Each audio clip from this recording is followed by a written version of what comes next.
Welcome back to KingWoes Court, episode blah blah blah. No, this is one of our offshoot episodes where we review a band's discography. Thankfully, after the last one, which was a band that I don't like, but I still went ahead with it anyway. I have a band that I really do like, well, most of their stuff anyway. And I'm delighted to have KingWoes Court with me for the first time in time. Ted Irving from Retrotainment. It's good to be on. Good to be welcomed into the court. You know. Absolutely, you're always welcome in the court, my friend. I always maybe just as the jester, but you know, a jester's important as well. Good to see you, brother. How you keeping? I'm good. You were saying that you did one of these previously, and it was a band that you didn't particularly like, Megadeth. Well, I messaged you afterwards and saying that I used to be a huge Megadeth fan, and I just kind of, and there was at no point where I stopped being a fan. They just kind of fell off my radar a little bit, and I hadn't listened to them in ages. And after listening to that episode, I had them on repeat. Not every album now. Some of those albums some of them are muck. They aren't real, you know. They're nightmares, and I don't really believe in them anymore. They're not there. But the other ones, I had some of them on repeat. And you even mentioned Crush 'Em. Yeah. Which, okay, the album's pretty shit, but that song is so good. Well, that was it. Like, I mean, I'm not afraid to take on a band that I don't particularly like, and especially for the show, because there might be other people out there who do like the band. Yeah, well, as I said, like I'd kind of fallen out of listening to them, and it put me back on a spree of listening to them. I really enjoyed it. I haven't got back into them again as well. Like, and the funny thing for me as well, listening through, and I listened through the whole discography. And I found some gems in there that I'd never heard, and I actually liked them. Yeah. The songs. So it was a good positive outcome all around, you know. Yeah, I think so. Anyway, your background is giving away who we're doing tonight. Yeah, the boys, big System of a Down. Yeah, this is a band who have divided opinion over the years everywhere, really. Yeah. Because if I remember correctly, they were discovered by Rick Rubin, who was the producer, who was also the producer for Slayer. So I was reading, and this is how I discovered them from the first album when he had just come out. That'll tell you how old I am, Ted. Yeah. But I was reading in the magazine, I think it was Metal Hammer or something about, and Rick Rubin was doing an interview about Slayer, and they were asking him, was there any new bands to check out? And he was saying about System of a Down, and I was like, well, hang on a second. If Rick Rubin is giving them the okay, back then he was cool, you know? Yeah. And so it just so happened then there was a game out on the PS1 called Armageddon. Do you remember, Bruce Willis? I do, yeah. Yeah, and that had War on one of the big screens in the game. And that was the first time I actually heard them. I was like, that's fucking class. Yeah, you know? I can remember exactly when I first heard them as well. It was, so the parents had decided to sign up with, I don't know, like fucking NTL, I think it was at the time. I don't know, they're Virgin now, but I think they were NTL back at the time. I think it was. So we got one of these boxes, and it gave us these extra channels, right? And two of the extra channels were Skulls and Kerrang. Yeah. And so it was around 2001, and it's when they hit big with Toxicity and Chop Suey. and those two songs were pretty much on repeat on those two channels. Like you flick between those two channels, and I can even remember the channel numbers 715 and 721. They're ingrained in my head because I used to come in from school straight onto those two channels. What song's on that? What song's on that? Right? Which one am I picking? That one. Done. Yeah. And that's where I first heard them. And then it was straight down to, what was it? Was Golden Disc still there, or was it Music City in Bray? I don't know. I can't remember which one was in Bray at the time. I think both of them might have been there, but they were one across the road from each other. So you go into one, check the price, go into the other one, check the price. Whichever one was cheaper, you went back and bought it there. Deadly. And you know, I mean, what I like about this band is a lot of different types of fans. They have loads of different types of fans, you know, like someone like me, as I said to you, who is old schooler and a real old schooler, you know, but I love this band. Yeah. And then even yourself, and then my partner Arlene, her sister Celine, they're her favorite band. You know, they're up there for me as well. Like there's a few bands I have left on the list that I'd like to go see. Oh yeah, you didn't go and see them at the Ozfest when it came here, no? No, so like I fell into this real stupid thing. So I went to a couple of concerts when I was 17 or 18 or whatever, and then I don't know what it was, but I think there was who was it? It might have been Metallica came over and their ticket was like 80 quid, and you know. Nowadays, you look at something and you go 80 quid. Sure, that's good for a concert. But I mean, 2 years previously, I'd gone to Iron Maiden and the ticket had cost me like 50 quid for a standing ticket. So I was kind of like 80 quid for a seated ticket and 100 for a standing ticket. I can't afford this, and I think it just got ingrained in me that was now the price of tickets. So I just stopped going to gigs entirely. Like I didn't go to any more gigs for I'd say 3 or 4 years. Jesus. And then I went to one here. I went to the odd one here and the odd one there. And it's only a bit, I was going to say recently, the last 3 or 4 years, I started going to gigs again properly.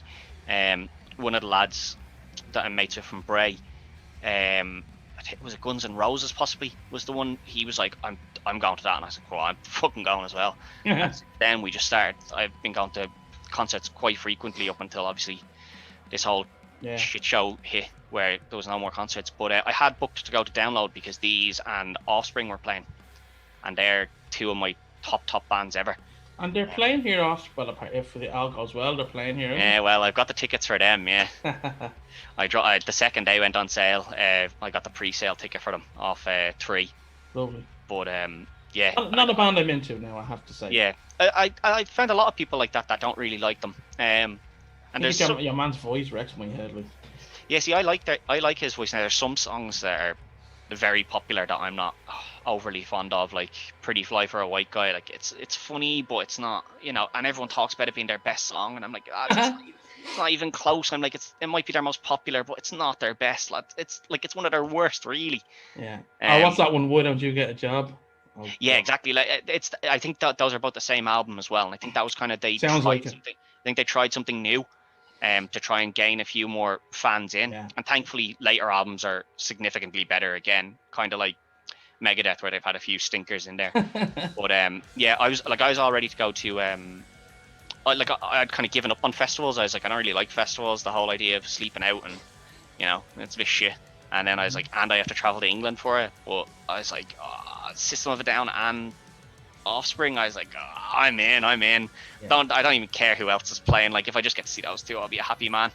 Absolutely. And that's, I mean, when you think about it, the price of a festival ticket is not too bad. If you can, it was like 200 something quid. Yeah, for the whole weekend, like.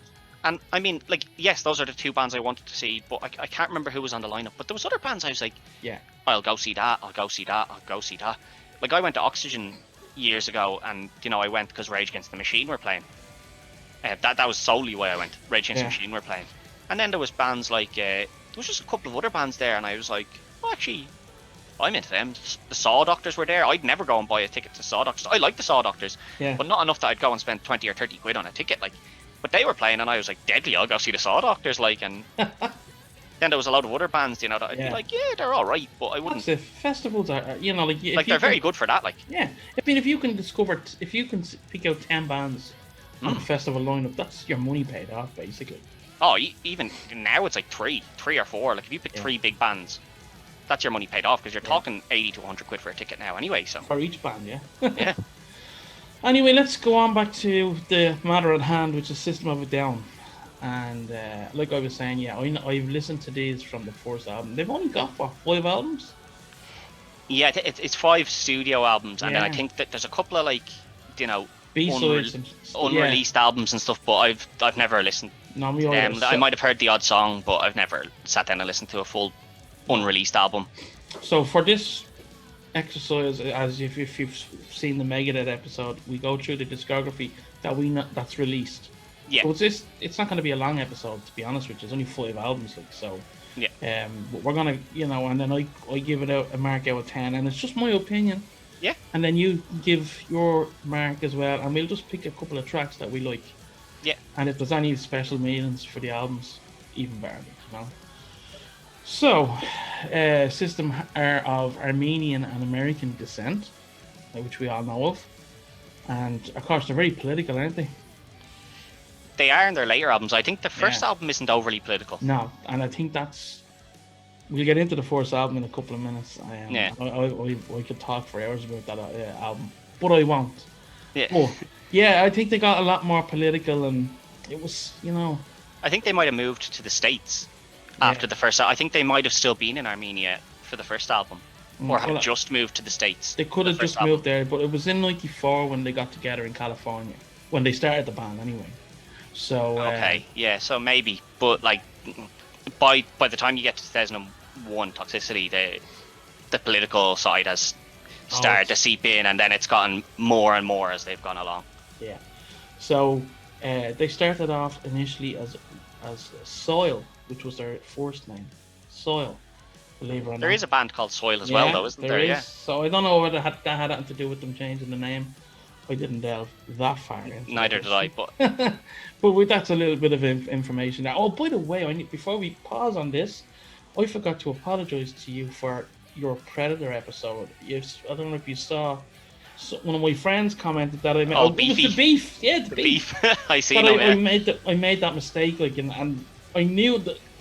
If you look back at the video, you can see me trying to remember who it is, and then I just. The problem is that you're on the spot and you're like, I don't have time to go and look it up, so you just say what's closest in your head. You're like, it's that, and you know it's wrong, but you're like, I just have to go with that now. I can't think of anything else. So I had said Bill Pullman, didn't I? I think so. Yeah, I think it's Bill Pullman, and I was meant to say Bill Paxman. Yeah.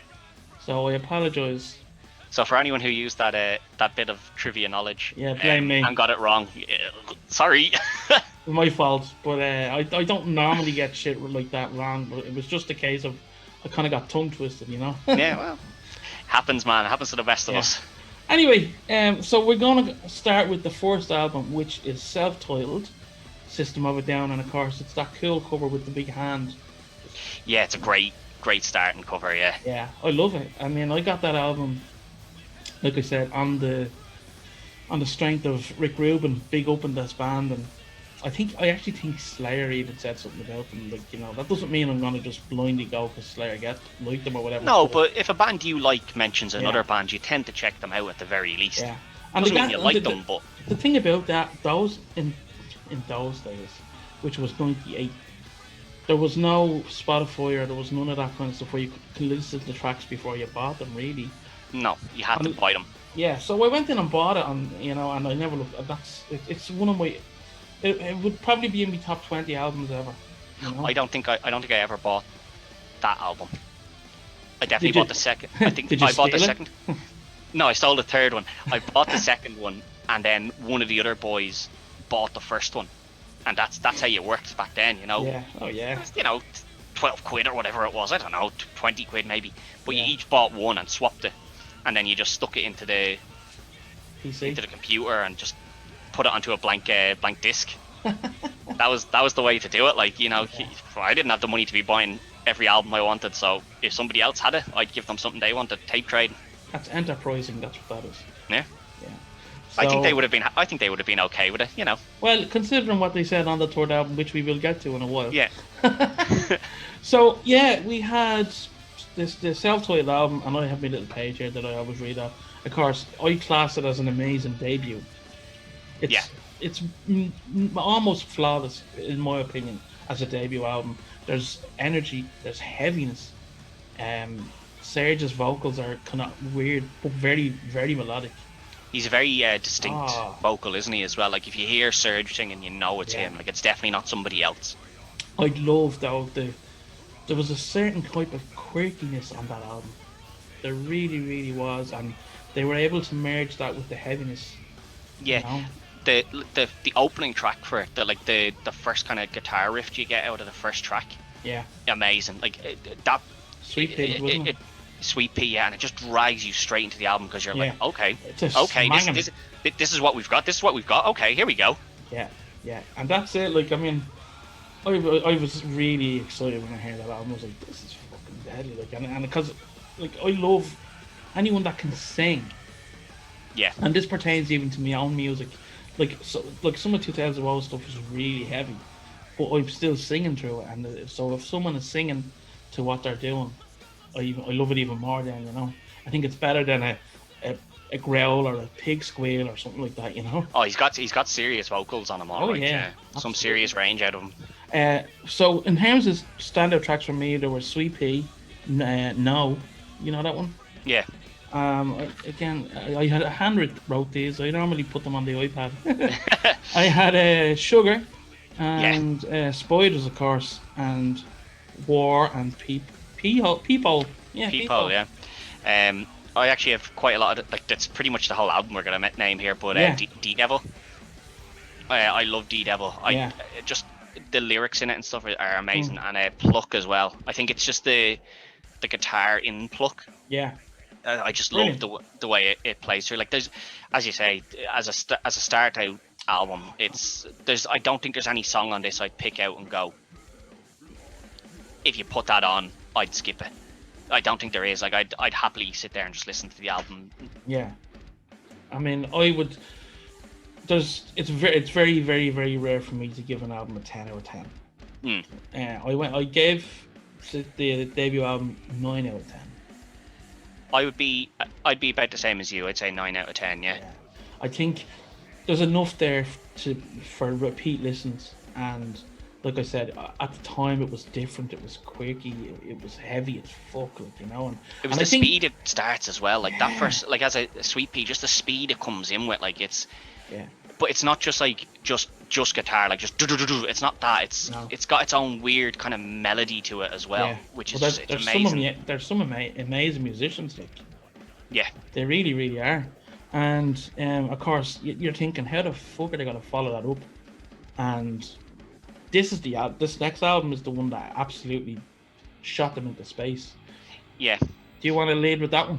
Yeah, so this one is my favorite album. Like, as you said, I think that opening album's amazing, but this for me is the best album they did. Obviously it's the one that shoots them into space, and it's the one that I discovered them on with the likes of Toxicity and Chop Suey being on the telly, and that's what got me into the band. So I always hold a bit of a special place for that. But again, the opener to this, it's incredible as well, but it's different. It's one note on the guitar. Yeah. And then a lyric, and then a bit of a break, and then 2 notes and 2 lyrics, and it's like a slow clap. Do you know when you see it like the end of a film or something, and everyone's like, oh, and it's just that build. It gets you going, and then it hits. Yeah. And it's just it's incredible. Like. And again, that heaviness. Exactly. It's even more to the front of this album.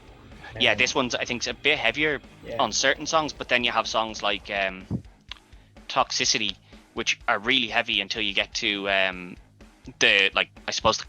main the chorus, I suppose. The pre-chorus and then the chorus. Yeah, where it gets real slow, and it's a real like melody sort of rather than a heavy rock. Yeah. And I just think the blend in that is just incredible. It is. And here's a cool story about this album actually. I was working at Forbidden Planet at the time this came out.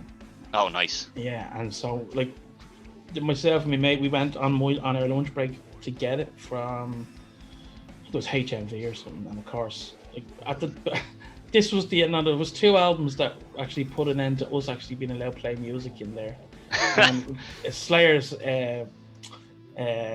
what you call it, God Hates Us All was one, and Toxicity was another. We got the album. Actually, we went over on our like 11 o'clock break or whatever. Yeah. We were dying to get the album. He blared As soon as you could, yeah. He blared the fucking thing, and of course the manager was like, "You just have to turn that down. You just have to turn it off." Yeah. And we were like, "Oh, for fuck's sake!" So we waited till the end of the shift, till the shop was closed, and we waited there and played the whole album, like, you know. Yeah. But it was cool, like, you know, and like a lot of the songs are short, sharp shocks. You know, that's also the thing with their albums. Their albums are quite short. Like, I don't think they have an album over 45 minutes. Which is good when you think about it. Most of the tracks are like there's normally like 12 to 15 tracks, so you're getting mainly 3 minutes, or then a couple of 2 minutes, and then there's always that one or two songs that's like 4 or 5 minutes long. Yeah. But like no song feels too short or too long. Like I don't know, it's just perfect the way every song feels, and a lot of the songs I feel blend into each other. They don't do it perfectly on the album because obviously the way albums were, you had to have that little break before it went track to track. But you could tell that if that little break didn't have to be there, you could listen to the track and it'd just go straight through, and it'd just be the album would be one track. And you know something, that's a little sweet science in itself, is to try and get the layout of an album when you're doing an album. Yeah. To get the layout of each track correct. You want them to be some sort of uniformity when you're doing it, and it can take it. Like I've done it with my own band. It can take you ages, you know. But when you get that right mix and that right positioning of songs, it's fantastic, you know. I don't know about you, but like obviously since Spotify's come out, you like people make playlists and then they listen to their songs, but you don't listen to your things in order, you know. You put them on shuffle or whatever. Yeah. And even when you had a Discman, you could put a CD on shuffle. You used to have to rip your jumper pocket open so you could fit the Discman in there. But nonetheless, but I always found that when I bought an album, and I still do it to this day, when I buy an album, I won't listen to it on shuffle. I can't. I have to, at least the first 2 or 3 listens have to be the normal thing, because I have to appreciate the way they've laid that album out for me. Exactly. Then, you know, and sometimes you listen to a song and you're like, yeah, that was alright. But if you listen to the song before it and the way it leads into that song, it can actually make you appreciate the second song more. Yeah. So I'm always like, I have to listen to it 2 or 3 times just straight through, and then I'll start picking and choosing or playing it on shuffle. But first 2 or 3 listens of an album has to be done properly. Like. Yeah, you're right. And that's, you know, the artists appreciate that, you know, and you know, like when, you know, if you listen, like you said, to an album straight away on shuffle, then there's something, in my opinion, there's something wrong with you, like, you know. And that's just me saying it, like, you know. You can't get a feel. Like, you can't get a feel for an album, like, and a lot of the times, like, not on this, but like, I'll just use Eminem. Eminem, when he does an album, he has like song, and then there's like a little skit, and then a song. If you don't listen to that in the way it's meant to be played, like, those skits aren't particularly great on their own. But that means something. But they mean something to the song, the next song, or the previous song, or something that leads in later. So you need to have got that before you get to the next bit. Yeah. Like, you can't start at dessert and then go to the, you know, to the main course. You have to go main course, dessert. Like, that's the way it works. That's just sick if you do something like that. Yeah. Isn't it? Yeah, it is. You can't be at that. But so this album, what standout tracks for you? For me, obviously Toxicity and Chop Suey are the 2 big ones, which I think are everyone's. But outside of them, Forest and Psycho. Okay. I picked Needles, Jet Pilot. Oh yeah, 2 great ones. X, and of course Chop Suey, Atwa and Shimmy. I love the heaviness of Shimmy. Yeah. I think IEAO, whatever it is, IEIAEO, is it? That's on Steel's album. Is that Steel's album, or is that this one?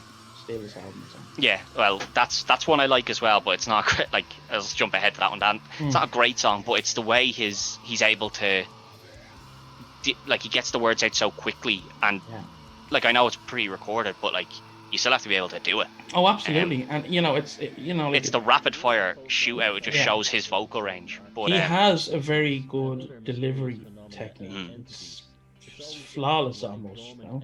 Yeah. You know, so what rating did you give Toxicity? For me, this is their best album. So like, for me, it just went that little bit higher. It was 9.5 out of 10. The only thing that kind of knocks it down for me is that last track. Right. Okay. Which isn't a track. It's just kind of like them humming or something. Yeah. and I was kind of like, oh, it's a bit of a weak closeout, man. Like the whole album's so good, and then I get to this, and this is the lasting memory I have of the album. Like, this is the last bit of it. Just if they'd taken that and maybe put it in the middle, because it's only like 1 minute or something. If you put that in the middle of something else, it might work really well. But when that's the closeout, I wouldn't let that ruin the experience, you know. It doesn't ruin it. I still love the album, but just that's the only fault for me on it. Like, well, I'll tell you what did ruin my experience of this album, and I gave it 8 out of 10. 4 stars. Still fair, you know. Because I was expecting, I had high hopes from the first album. Yeah. And most of those hopes were satisfied, I have to say. But what's the guitarist's name? Darren, is it? Yeah, he starts getting a bit more. He starts singing. And you can tell on this album that he wants more control and he wants more, more time on vocals. He wants it. That didn't sit well with me. I was listening to him and I was like, it doesn't sound now. It doesn't, like, it's on the first album. It sounded raw and it sounded, special. Yeah, and I think that's most people's fault with the band as it progressed, was that Darren became more vocally active. And I do agree, because I don't think he has a bad voice, to be fair. I think he has a fine voice, but he's not as good as Serge. Like, and when Serge went off and did his own stuff after System broke away, the thing was, I heard one of his songs on a radio or something, can't remember, and I knew it was that. I was like, is this System? And then I was like, no, System haven't put out an album in a couple of years. It's not them. And I was like, but who is that? And I had to go and find out, because I was like, there's no way that is not Serge Tankian. Like, there's no way that's not him. And it is. It's just him. It's a solo album. It's a solo album. There's obviously other people playing guitar and stuff in the background. It's all right. I had to listen to it. It was okay. It's fine. But, like, yeah, I think Darren took a bit too much of a liberty here with the singing, and it only gets worse from there, I think. Yeah, and it's a pity for a band with such a small output. Well, apparently this is one of the things that put the kibosh on the band in the end. Yeah, I'd well believe it. Like, I mean, you've got a frontman there who's very enigmatic, and then you have a guitarist who's an amazing guitarist first and foremost, but obviously believes in himself so much so that he can match himself with the frontman. Yeah, and the thing is, like, I know when you're in a band, like, especially when you're in a band as big as this, where you're going to be touring and you're going to be recording albums, that maybe it's a bit difficult, but, like, if you want to be the lead singer of a band, make another band. It's not like it's impossible. Dave Grohl's been in about 80 bands at the same time. Yeah. And, I mean, he's never struggled to do, he's sometimes just the drummer, like in Queens of the Stone Age, where he was just the drummer. Then there's obviously Foo Fighters, where he's the lead singer. Like, if you really want to get into singing, there's no problem with you chiming in bits and pieces here. Sometimes you need that back in melody. But if you want to be the main singer, go and make another band, man. Like, you're a good singer. You can do it. Which he did with Scars on Broadway, but it wasn't as good as System of a Down whatsoever. So yeah, that was the major issue I had with this album, was the overdoing of his vocals.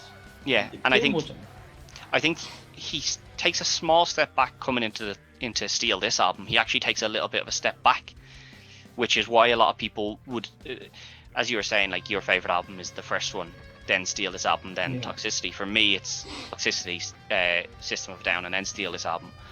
But I can see why people don't rate Toxicity in the top two, because of the as you say, like, he kind of he oversteps a bit on the singing. But I don't know. It's the time. I suppose it's the album that got me into them, so I'll always have a slightly more special place in my heart for it than other people will. I know this album, this introduced a lot of younger kids to System of a Down, so it's an important one for them, because the kids that like System of a Down have stuck with them, like, case in point yourself, so, like, it's a very important album for them, but it's just, it's like almost like a writing on the wall. You can see what's going to happen, and so, excuse me, we move on to the third album, which it was discussed that it was apparently B-sides and all this kind of stuff, and stuff that wasn't. People were saying it was a mishmash. of stuff, when it was actually stuff that was left off Toxicity, believe it or not. Yeah, I think because they had a Toxicity 2 album, but it was never a studio album, and apparently a lot of the songs on this were songs that were on that. And then they had leaked online, and the band were pissed off. So they just put out this. So they just put it out there and called it "Steal This Album," and which is great. Like, it's cool. And the CD is like a blank CD. Would just steal this album written on it. It's amazing. Yeah, it's such a good, like, you know, it's the right amount of a slap in the face. You know, it's not like they're not taking themselves so seriously where they're at the level where Metallica were with Napster. You know, like we actually need to shut this shit down, because they understood that, you know, people just want to listen to the music, man. Like, they just want the songs, so like they'll do whatever they can to get them. And, you know, it's not cool. It's not cool to admit that you did it, but like people of our age, I don't think anyone here can sit down and say that they didn't poison their computer with LimeWire at some point to try and get some sort of song. Now, I mean, you could spend an hour downloading a song and then it ends up being nothing to do with the band you were even downloading. So sometimes it was a comedy gig and you were like, okay, like, I like comedy, but I mean, I'm sitting here trying to download the latest, you know, System of a Down album. I didn't really want to hear Chris Rock's latest comedy gig, you know? Flagging someone with Down syndrome or something. Yeah, and I mean, like, this isn't what I wanted. But like, it's the right slap in the face. Like, they didn't take it too seriously, but they were like, here's the album. Like, you've already heard most, like, bits of it, but like, here's the little slap in the face of, you know, you stole this from us. Now go and buy it. Yeah, and I you know something, it's the most, like, you know, the way we were talking about, like, Toxicity was kind of, you know, if you could have it listen all together, it'd be seamless, and there was a feel to it. Where this album does feel like a mishmash, but every track is fucking deadly. Like, it's mismatched, but the mismatch works. It all leads into each other. Like, the opener to this one's kind of weird. It's them singing about the food in their fridge. Yeah, it's a bit of a weird opener, but like, it still works. Like, it's got that kind of quirkiness that you got kind of with Bounce, which I think was Bounce was on Toxicity, wasn't it? Yeah. So you still had that kind of, like, you know, we can make light of ourselves. It's still a good track, but I mean, when you actually listen to the track, you're like, what the fuck were they talking about here? Like, I think that again. Don't get me wrong, I like the heaviness on Toxicity. Yeah. But I like the heaviness more on Steal This Album. Yeah, they do go back heavier on this. I think Darren pulls back a little bit, doesn't he, on this? He pulls back a little bit on this. The only thing that comes out a bit more on this than the previous two albums is they start getting a bit more like, they were a little bit political in Toxicity, but it becomes more of the forefront. Like, more of the songs are about political statements by Steal This Album than anything else, really. Yeah, and this was brought out in 2002, and on my birthday, the 26th of November. That must have been your birthday present then. Somebody better have rushed down and bought that. I think someone did buy. I either bought it for myself on my birthday, or someone bought it for me. I can't remember, but yeah, it was definitely a bought on the day of my birthday. So it's a short turnaround though. Like 2001 Toxicity, and then, as you said, like, some of the songs were leaked, so they just released this pretty much straight away. It's a very short turnaround, like a year for an album. Well, I'm glad they did do that, because if it hadn't have been leaked, we don't know if they would have released it in 2002 then, you know? They might never have released it. Like, there's how many bands have songs that they've never released that have just sat in the, you know, the cold storage? Yeah, I know, I'm one of them. Yeah. But that's getting out this year, hopefully. So yeah, well, there you go. It's not about me. This now, I had a couple of good tracks on this. Now I'll give you my rating as well. I gave this 9 out of 10 as well. I'm just below it. I'm 8 out of 10 for this one. Okay, so I went with Boom, Chicken Stew. Yeah. Ego Brain, Inner Vision. That's my favorite song on the album. I was going to say the best song on the album is Inner Vision, without a doubt. Like, that's the best song on it. Boom, I think, is a close second for me, but Inner Vision is easily the best on this album. And I like Mr. Jack and the Tawaves. I don't know how to say it. I don't know if it's the Tawaves or if it's Vest Waves. I don't know how you're meant to pronounce it, but I know. If anyone is bothered, they can let us know in the comments. Well, he never says it, so I don't know. Was it that they, like, I always thought that what happened here was they were typing the name in, and you know when you're typing too quickly that you kind of hit the wrong key. Yeah. And that somebody did that and they just went, fucking just leave it, like, it's fine. Like, that's what my mind always went to, is that it was meant to be the Waves. Yeah. And then I don't know, and they were just like, it's funny, just leave it. Another song off this album is Streamline that I really liked. But again, there's not many songs on this album that I don't like. No, exactly, and it wouldn't make you want to steal it. You'd want to buy it. Like. Yeah. Well, I mean, when you're younger, you know, you're kind of like, you don't have the money, so you're kind of like, if I can get the album for free, I will. But like now that I'm that little bit older, like especially now, like with the internet, it's so easy to, like, I could go and watch any film I want in the world for free. Like, and like there's no denying that. Like, I could watch anything I want for free because I've got the internet, and that's just the way things are. But if I want to do that, like, I can, but I don't. Like, I will go and buy on like Google Play or whatever, I'll go and buy a film for £7 or £8 or £12 or whatever. I'll just go and buy it, because the way I look at it is, when I was younger, and I still understand if people who are younger still do this, because they're like, you know, I can't afford it. Yeah. But if you can afford to buy something and you enjoy it, you should be giving that money there. Like, you know, I do think that some stuff is a little bit overpriced now. Like, yeah. But at the same time, if you like an album, like if System of a Down released an album tomorrow, I'd go and buy it. I don't think I would. I think I'd buy it, to at least hear it. I suppose I would. You have Spotify now. You can listen. I'd have Spotify, so I could just listen to it anyway. But if that wasn't the case and I had to buy it, I would. I'd give them the chance. Yeah. Well, that's it. Like, you know, well, the reason I wouldn't buy it is because of these next two albums, anyway. Yeah, and a lot of people have this. They're definitely the, like, you know, there's a debate about which should be their first, second, and third album, but I don't think there's any debate here. Like, these are the bottom two, and Hypnotize is definitely the better of the two, which is the second one they released, I think. Yeah. Well, like, definitely the better of the two.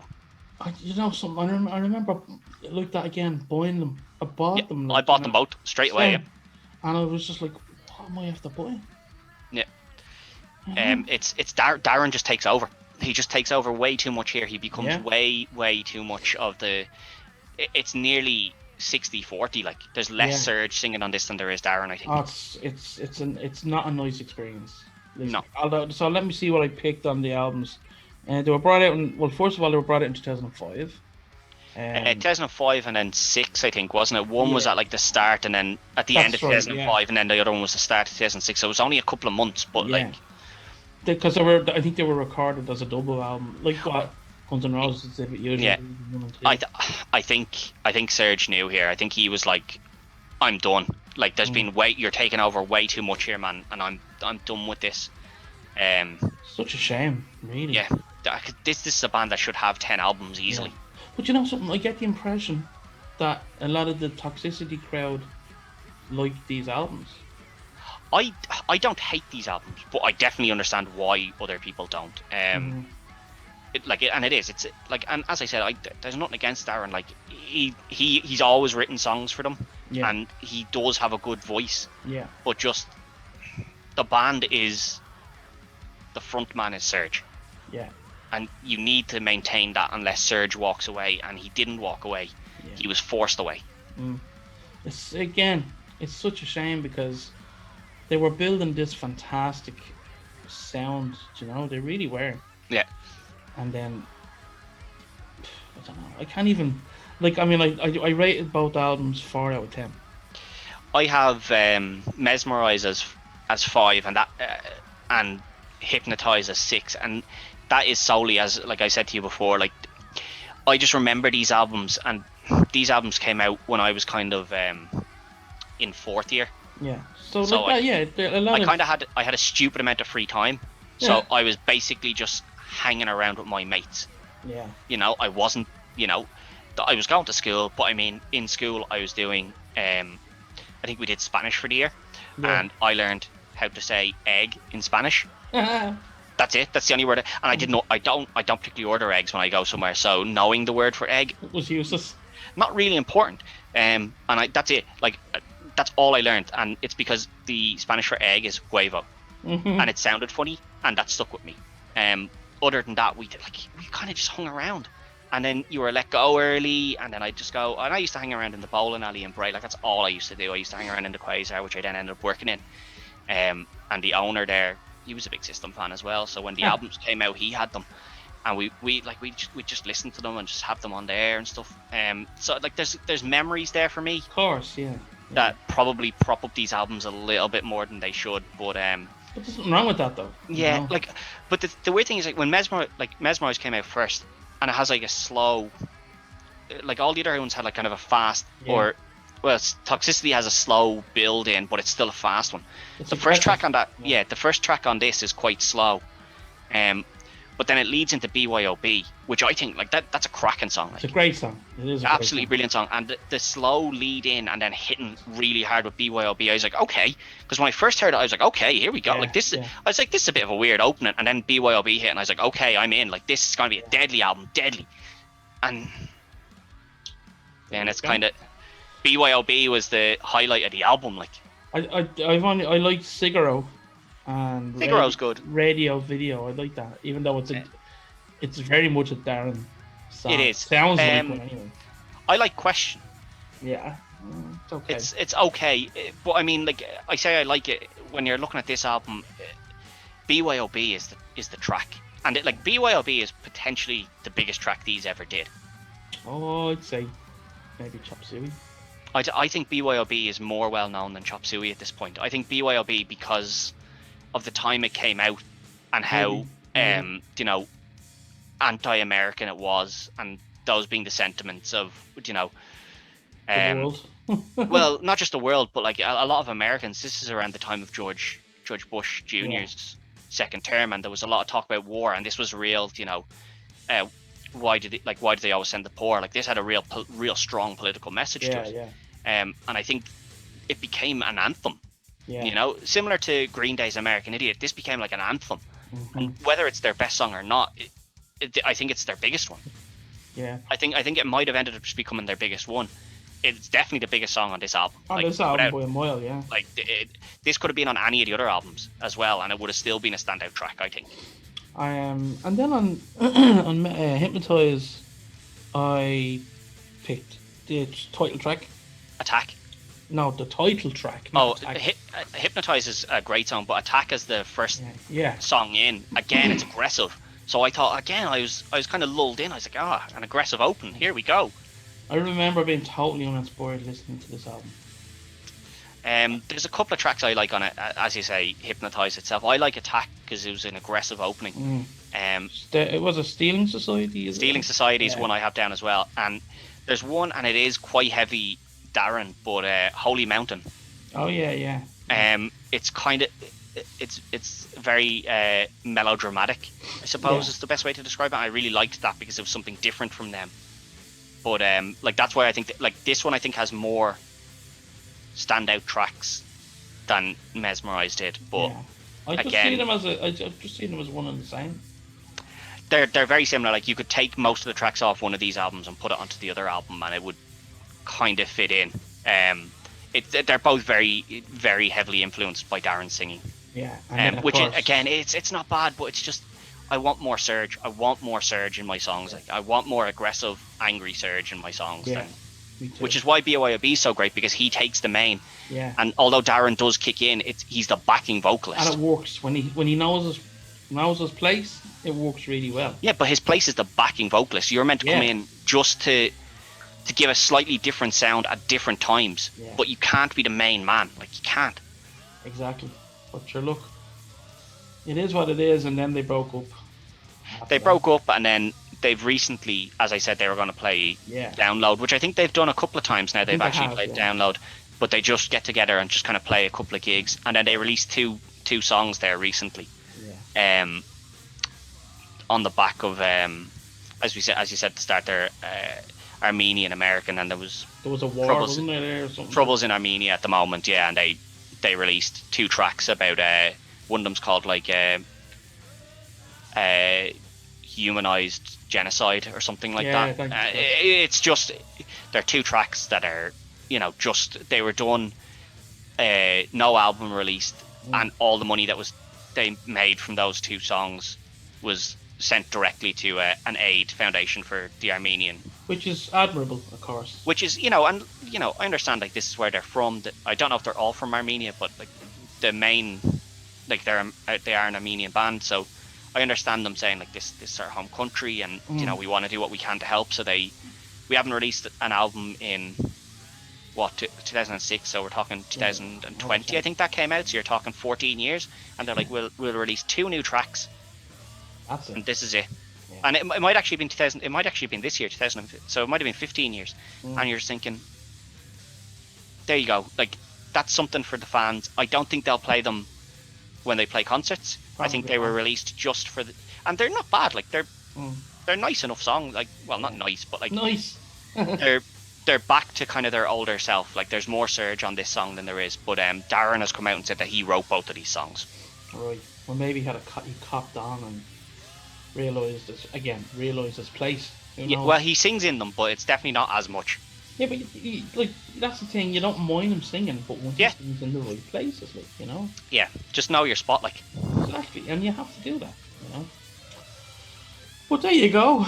That's our short but sweet review of the albums. I think my favourite song overall is probably something off. I think Spoilers is probably my favourite song. Yeah, I don't know.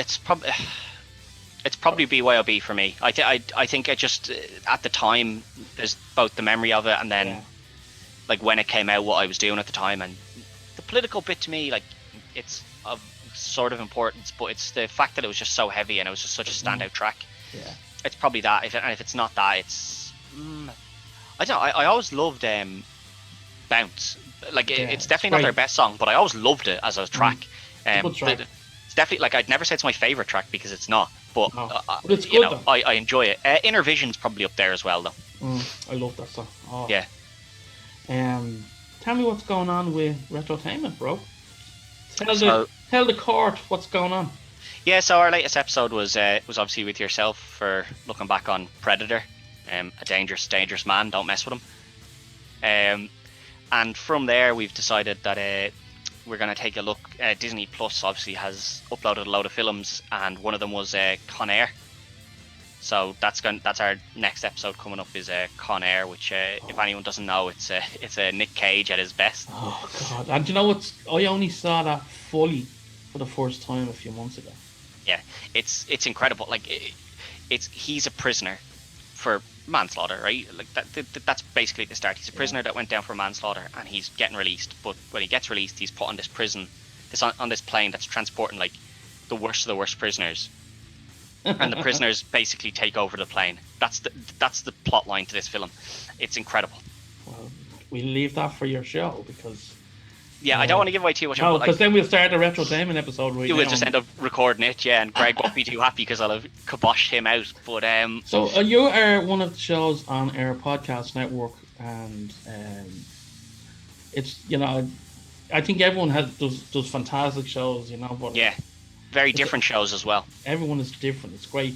I mean, it's great to be a part of the network. It's great to be able to cross brand with yourself and a few of the others, and you know. Yeah, well, what's great is that, like, before the network, like, obviously it's the Dynamo Podcast Network, and it came from Dynamo's Dozen, which is Ian, and then Ian Ian knew people who were interested in different things. So, like, obviously Niall was interested in doing a podcast on football, so he started the Upper Tier, which was great.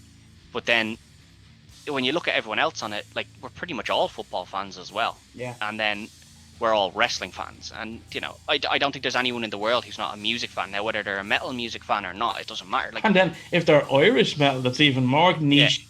Yeah, exactly. So then he gets you, and like, I knew Ian prior to this. Same. And I didn't really know anyone else. I'd met Niall before, but like, whether Niall would even remember me. Niall owns Wrestling Mania. I'm a wrestling fan. At some point in my life, I was going into Stephen's Green every week. I used to go into town every weekend. I don't know why, because I'd go in during the day and I had no money, so there was no reason for me to go into town, but I did. Me and the lads would go in, we'd hang around in Stephen's Green Shopping Centre, buy an ice cream, go out and hang out in the park. Like, we might have had a football with us to kick around or whatever, but I'd always go up into Wrestling Mania and just like look at the merch. Never buy it because I never had any fucking money, so I'm sure that annoyed the shit out of Niall. But like, I used to go up and have a look around. But like, I didn't know him either, and I didn't know yourself. But like, it's incredible how much everyone on the network kind of has in common in terms of they all have very similar interests. Yeah. And we've become quite a close-knit group now. It's a great group of all people who didn't really know each other. Yeah. And it all just kind of came together from, you know, oh, I have an interest in this. Oh, actually, I have an interest in that. So, yeah, like, I can chat to you about that. Like, yeah, absolutely. Well, I have to say, it's great to be part of it. And it's great to have, you know, I think it's great to have you on my show, finally, you know. Yeah, it was great to have you on mine the last week as well. I think you've been on 2 now, one for wrestling and then one for Predator. That's right, yeah. Oh my god, yeah. We had to look back at our Royal Rumble moments. That's right, that was a good one actually. It was a great run, and we all mentioned the Hurricane, and then the Hurricane came back. Actually, after that, when he came back that night, on Twitter I commented something about that being one of my favourite moments, and he responded to it. Wow. Yeah, and he's, to be fair to Shane Helms or whatever, you know, Hurricane Helms or whatever you want to call him, he's very active on it. Like, and like I follow him and stuff on it, and he's very active. When people comment to him, he seems to respond to most people. Like, he's really into it. Like, yeah, fair play to him. That's the way to be. Just respect. And I mean, you know, it's no skin off his back to respond to me, but like, it was cool to me. I was like, fucking a Hurricane, lads, this is deadly. Absolutely. So, what days do your show go out? Saturdays, isn't it? 2 o'clock on a Saturday, yeah. 2 o'clock Saturday afternoons.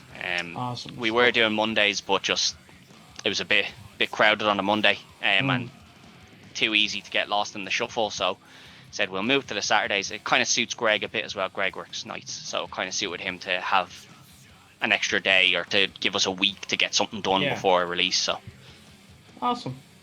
Well, sure. Look, we will be looking forward to the next episode, even if it is Con Air.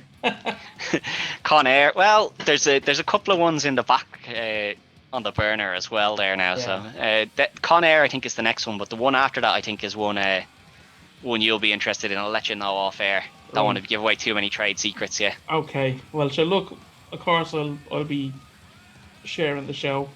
Yep. And the links down below on this. And of course, I hope all of my listeners and my followers or whatever go and check out Retrotainment, and of course all of our shows on the Dynamo Podcast Network. And we'll quickly go through them. It's the Dynamo's Dozen, which he talks about everything that's on his mind. Of course, you've the Upper Tier Podcast, which is with Niall, the shopkeeper, as he calls himself. The Four Podmen, which is all about wrestling again. Yep. And we give some interesting chats on that one, so you should check that one out. Under Center Podcast, which is about the NFL. Yeah, American football. Let's not get, you know, we have an actual football one and we have American football. All right, let's not get these confused. Yeah, it's the fake football one. Yeah, but ball. It's done really well by Darren the lad. It is done very, very well. Like, I'm not a big NFL, like, I don't really watch the NFL, but it is actually, it's interesting though, to hear them talking about it and what people need. Like, it could get you interested if you're on the verge of being interested in watching NFL. This is a really good starting point. It is. It really is. Then you have what's the Flaming Puck? Flaming Puck, which is all about the NHL team, the Calgary Flames. Yeah. And that's hosted by Ian as well again. Again, that's quite a new show, so it's on its 5th episode now. But it's very interesting stuff if you're into the NHL. And then we have another show called the Creeping Southpaw, which is a boxing show, which is done by Ian, of course, again. And a good friend of mine, who was Jamie Guinness from the Creep, hence the name, the Creeping Southpaw, yeah. And they talk about boxing and boxers and who they like and who they do. Again, that's only got 2 episodes up there, but it's getting there. You know. Yeah, well, I mean, you know, the real life commitments have kind of gotten in the way of that one, unfortunately. Exactly. But I'm sure it won't be too much longer before they're back discussing the boxing. Absolutely. But there's something for everyone on the Dynamo Podcast. Yeah, I mean, network. If you know, music, film, football, American football, ice hockey, general podcasting, pro wrestling, boxing, like, you know, you name it, there's something there for you. There's the Superior Comic Show as well from Peter, which is just... Sorry, Peter.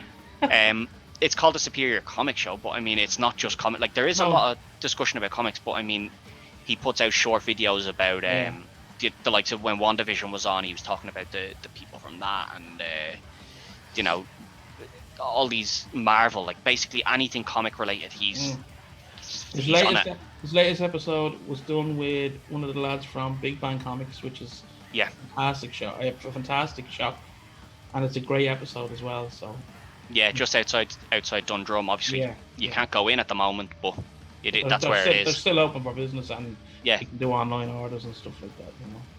But yeah, so there we go. That's our little chat about System of a Down and the Dynamo Podcast Network. Ted, thank you so much for coming on. Thanks for having me on, mate. It's been awesome. Great to get back into System of a Down, and just beat through these 5 albums. I mean, you do it in a day. Yeah. As I said, they're all less than an hour. You do it a couple of hours, just bam, there it is, done. Yeah. Well, I really enjoyed it now. So let's see how everyone. I want people's opinions on the albums as well. So. If there's people out there that really loved Mesmerize and Hypnotize, and I'm sure there is. I'm sure there's people who did get into it solely on this, and they might actually just not care about the fact that Darren kind of took over on the singing. Yeah, if you love that album, let us know. Let us know, exactly. Music is subjective, just because there's no bad music in the world, There's music you like and you dislike, but exactly, it doesn't mean it's bad. Yeah. Although then again, there's Yoko Ono in the world, so I mean, when Yoko Ono's in the world, some music is bad. Okay, yeah, there's some bad music. Sometimes you're wrong. All right, sometimes you're wrong in what you like, but most of the time, just because you like it, just because you dislike it, doesn't mean it's particularly bad. Exactly. Right, Ted, we're gonna get the hell out of here. Keep doing well with the show. Same to you, buddy. Thank you, my man. And KingWoes Court is out of here. Mm-hmm.